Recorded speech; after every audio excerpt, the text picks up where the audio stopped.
So this is the question number 1, which is PQ is a tangent to a circle with center O at the point P if triangle OPQ is an isosceles triangle, then find angle OQP।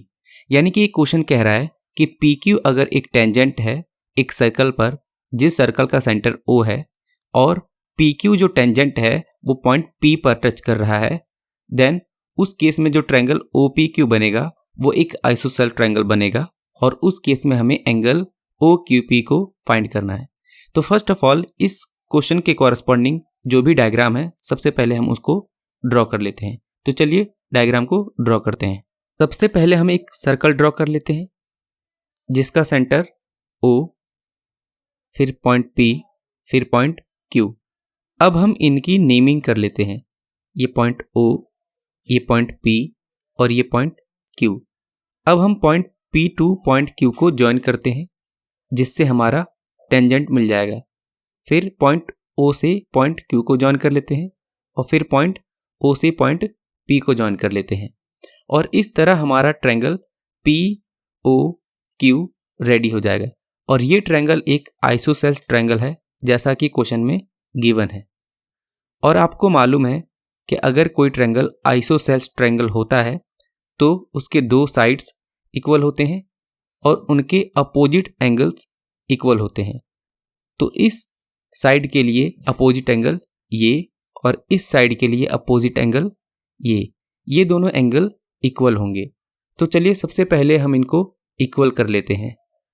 तो angle PQO और angle POQ ये दोनों angle equal होंगे और जब ये equal हैं तो जैसा कि हमने ऑलरेडी डिस्कस कर लिया कि जो साइड PO और साइड PQ है वो भी हमारे पास बराबर होंगे और हमारे पास एंगल P 90 डिग्री होगा। तो आई होप कि ये डायग्राम आपको समझ में आ गया होगा। अब हम इसके सॉल्यूशन की तरफ चलते हैं।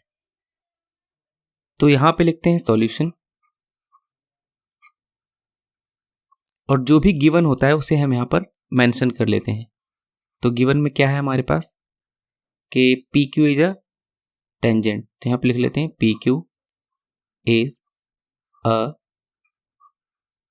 Tangent and triangle OPQ is an isosceles triangle। और हमें फाइंड क्या करना है, angle OQP equal to question mark. यहां पर हम लिखते हैं अकॉर्डिंग टू द क्वेश्चन,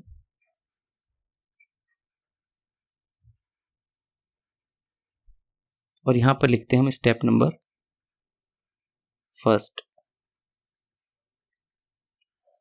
अब हम देखते हैं कि जो भी हमें गिवन है हमें उन्हीं से काम चलाना है और उससे ही ये क्वेश्चन सॉल्व भी होगा। तो यहां पर जैसे बोल रखा है कि PQ एक टेंजेंट है, तो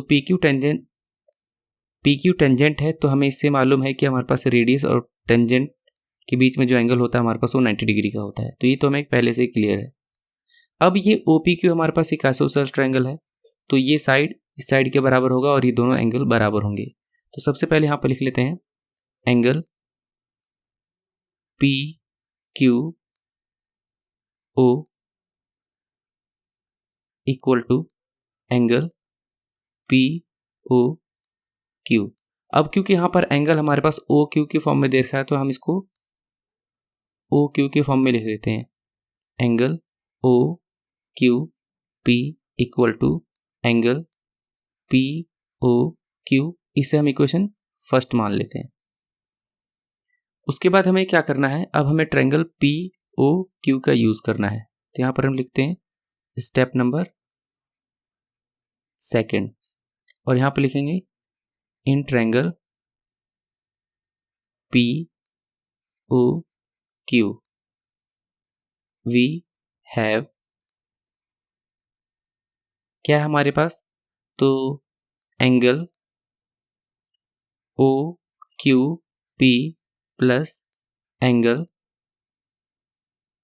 POQ plus angle OPQ Q equal to 180 degree.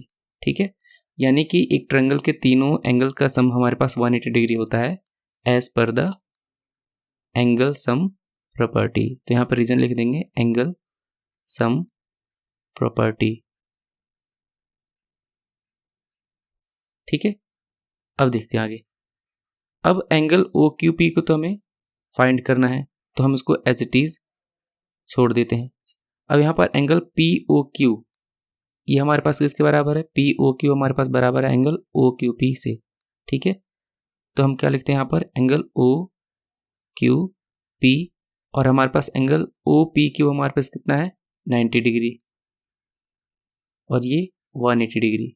अब यहाँ पे हमें रीजन देना पड़ेगा फ्रॉम इक्वेशन फर्स्ट। ठीक है, इक्वेशन फर्स्ट से हमने क्या किया, एंगल पी ओ क्यू और एंगल ओ क्यू पी को बराबर यहाँ पे रखा है।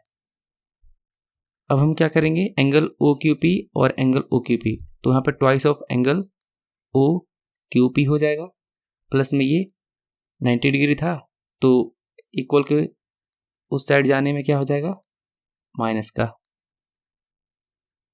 तो हमें क्या मिलेगा, twice of angle O Q P equal to 90 degree. इस तरह ये तरह 2 यहाँ पे मल्टीप्लाई में है, इस साइड आने में वो डिवाइड में हो जाएगा। तो यहाँ पर हो जाएगा angle O Q P equal to 90 divided by 2। तो क्या मिलेगा हमें, angle O Q P equal to 45। तो ये हमारा एंगल ओ क्यू पी की वैल्यू है। तो आई होप कि ये क्वेश्चन आपको समझ में आ गया होगा। मिलते हैं किसी नेक्स्ट वीडियो में, तब तक के लिए गुड बाय।